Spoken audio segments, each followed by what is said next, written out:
Hello friends, you are welcome to English Masti with Saur sir class. Dear students, आज translation की class हम आप लोग attend करने जा रहे हैं और इस ट्रांसलेशन की क्लास में हम लोग कुछ विशेष प्रकार के नियम सीखेंगे जो बहुत ही महत्वपूर्ण हैं। प्यारे दोस्तों, अक्सर आप लोग बात करते हुए सुनते हैं कि जब मैं छोटा था तब मैं पतंग उड़ाया करता था।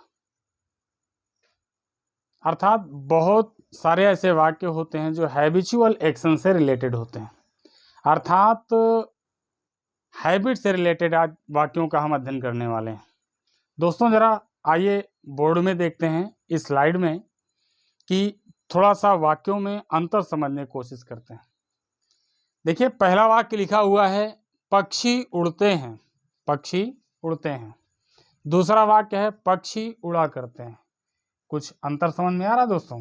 अगला वाक्य देखते हैं कुत्ते भौंकते हैं। दूसरा वाक्य है कुत्ते भौंका करते हैं। अर्थात ये दोनों वाक्य आप अगर देखें ते हैं, ते हैं, ते हैं, इस तरह से दिया हुआ है। वाक्य प्रेजेंट इंडेफिनिट टेंस का है। अर्थात प्रेजेंट इंडेफिनिट टेंस में कर्ता जब कॉमन नाउन बहुवचन होता है और अर्थात कोई समूहवाचक संज्ञा दी होती है और वो पूरी अपनी जाति की आदत का बोध प्रकट करती है, तो वहां पर उस आदत प्रकट करने वाले वाक्य में उस कॉमन नाउन संज्ञा से पहले अगर द हटा देते हैं तो उस वाक्य से आदत का भाव प्रकट होने लगता है।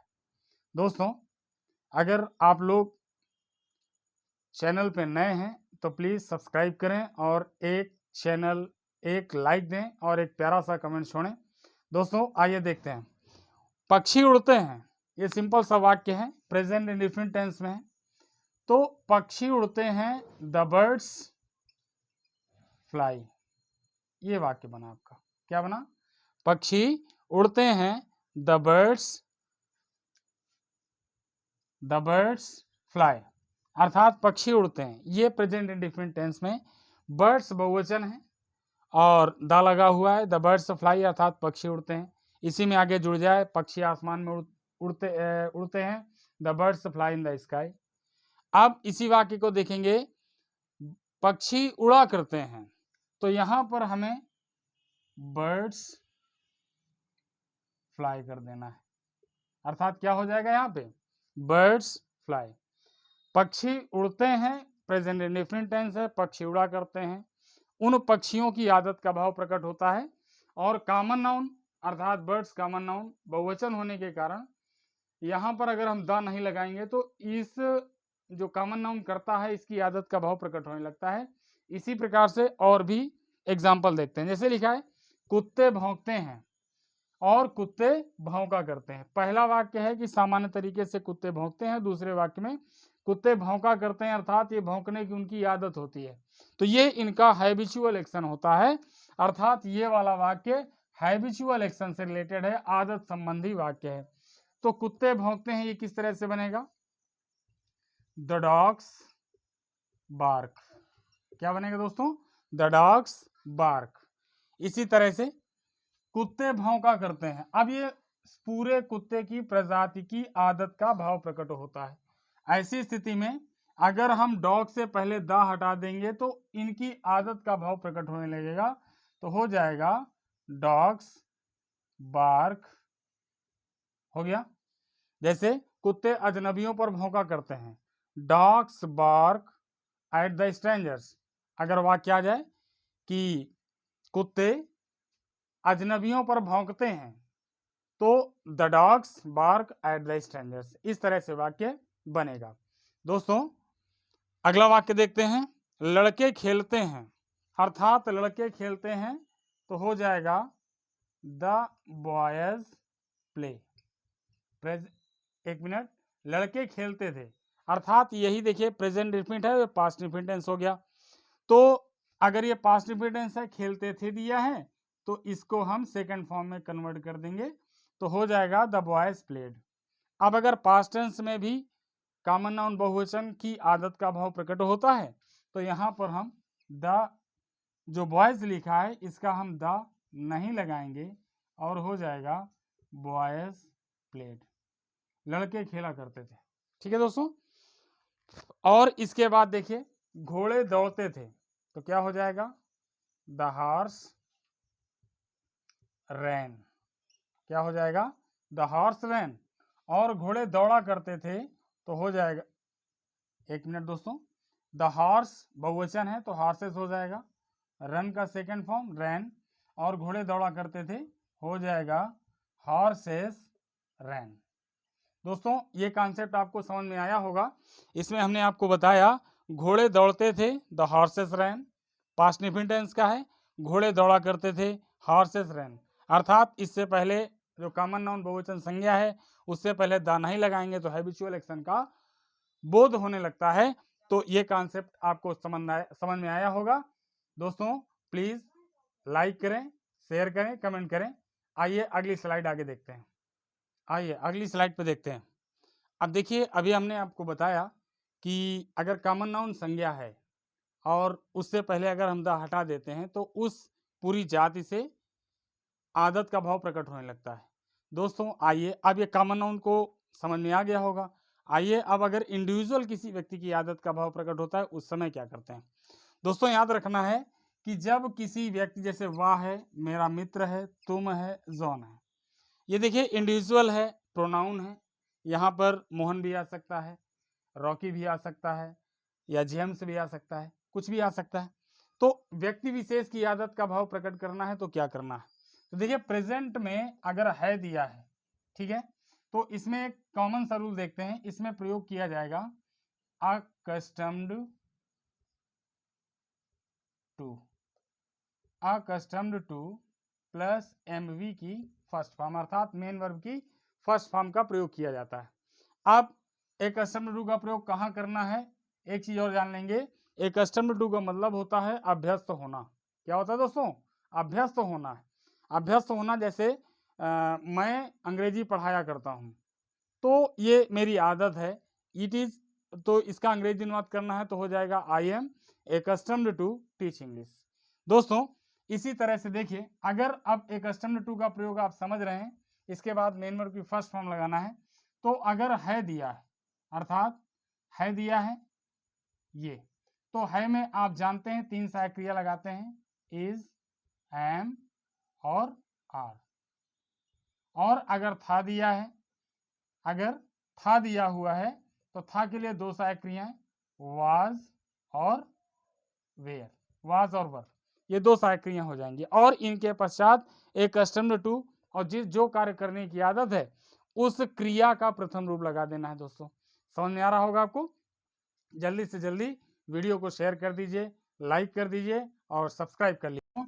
तो इसमें था दिया है तो वाज वेयर लगाना है, और है दिया है तो इज एम आर। आप जानते हैं कि ही सी इट या किसी इनके नाम के साथ इज लगाते हैं, आई के साथ एम, और वी यू दे के साथ आर लगाते हैं। आई ही सी इट या किसी नाम के साथ वाज लगाना है, और वी यू दे के साथ वर लगाना है। आइए एग्जाम्पल के माध्यम समझ लेते हैं। तो हो जाएगा दोस्तों, वह दिन में सोया करता है। वह देखिए सिंगुलर नंबर है और वह की अंग्रेजी ही हो जाएगा, और है दिया है तो इज लगाना है। अब इसके बाद देखिए या करता है दिया है, अर्थात प्रेजेंट टेंस में कर्ता की आदत का भाव प्रकट होता है। ऐसी स्थिति में आपको एक कस्टम्ड टू का प्रयोग करना है। क्या करना है दोस्तों, एक कस्टम्ड टू का प्रयोग करना है। अब क्या करने की आदत है, सोने की आदत है, स्लीप हो जाएगा। कब, दिन में, तो एट डे लगा देंगे। दोस्तों समझ में आया होगा। अगला देखते हैं, मेरा मित्र रोज रामायण पढ़ा करता है। देखिए प्रेजेंट इंडेफिनिट टेंस में कर्ता की आदत का भाव प्रकट होता है। ऐसी परिस्थिति में हमें एक कस्टम्ड टू का प्रयोग करना है। कौन पढ़ा करता है, मेरा मित्र, अर्थात my friend. My friend singular number है दिया है, इज लगाएंगे। अब एक कस्टम्ड टू का प्रयोग करना है, एक कस्टम्ड टू। अब पढ़ा करता है, पढ़ा करता है में क्या होगा, पढ़ना की अंग्रेजी क्या होती है दोस्तों, रीड होती है। और क्या पढ़ा करता है, रामायण, रामायण, द रामायण। अब रोज पढ़ता है तो रोज की अंग्रेजी क्या हो जाएगी दोस्तों, डेली हो जाएगी। अर्थात my friend is accustomed to read the Ramayana daily. आइए पास्ट टेंस के वाक्यों को देख लेते हैं। तो तुम, यू, आप देखिए था दिया है तो वर लगना है, यू वर। दोस्तों समझ में आ रहा है? अब या करते थे दिया है अर्थात जाया करते थे, तो यू वर accustomed टू, जाना की अंग्रेजी गो टू स्कूल, प्रतिदिन अर्थात पर डे। समझ में आया दोस्तों? आगे देखते हैं। जॉन सुबह चाय पिया करता था, तो क्या हो जाएगा? John was accustomed to take tea, take tea हो जाएगा सुबह एट मॉर्निंग, एट मॉर्निंग। दोस्तों ये चीज समझ में आई होगी आपको। अर्थात देखिए, और अब आपको एक चीज और बताना चाहेंगे कि जैसे पास्ट टेंस में किसी एक वचन कर्ता की आदत का भाव प्रकट होता है, तो वहां पर वाज या वर जो accustomed टू का प्रयोग किया जाता है। दोस्तों समझ में आ रहा है? वाज या वर प्लस accustomed टू का जहां प्रयोग किया जाता है, तो इसके स्थान पर आप यूज्ड टू का प्रयोग कर सकते हैं।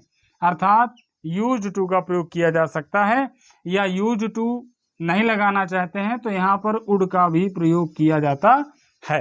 अर्थात जैसे जॉन सुबह चाय पिया करता था, John was accustomed to take tea at morning, या वाज accustomed टू ना लगाएं, John used to take tea at morning, या John would take tea at morning.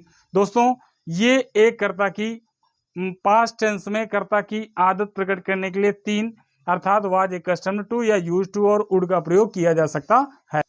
दोस्तों देखिए, पास्ट टेंस में एडविन तालाब में तैरा करता था, अर्थात एडविन की आदत थी जो वर्तमान में नहीं है, अर्थात अभी नहीं है, बचपन की आदत थी, वह तालाब में तैरा करता था लेकिन आज नहीं तैर रहा है, तो ये भूतकाल की उसकी आदत हो गई, पास्ट की आदत हो गई। इस वाक्य को हमने आपको बताया था किस तरह बनाना है, तो देखते हैं। Edwin was accustomed to swim, accustomed to swim in the pond। Clear दोस्तों? अब इसी वाक्य को हम दूसरी तरह से बना सकते हैं, वो कैसे? Edwin used to swim in the pond, एक तरह से बन सकता है। तीसरी तरह से क्या बनाएंगे? Edwin would swim in the pond. दोस्तों ये आपको समझ में आया होगा कि यहाँ पर वाज accustomed टू का प्रयोग किया गया है, यूज टू का प्रयोग किया गया है, वुड का प्रयोग किया गया है।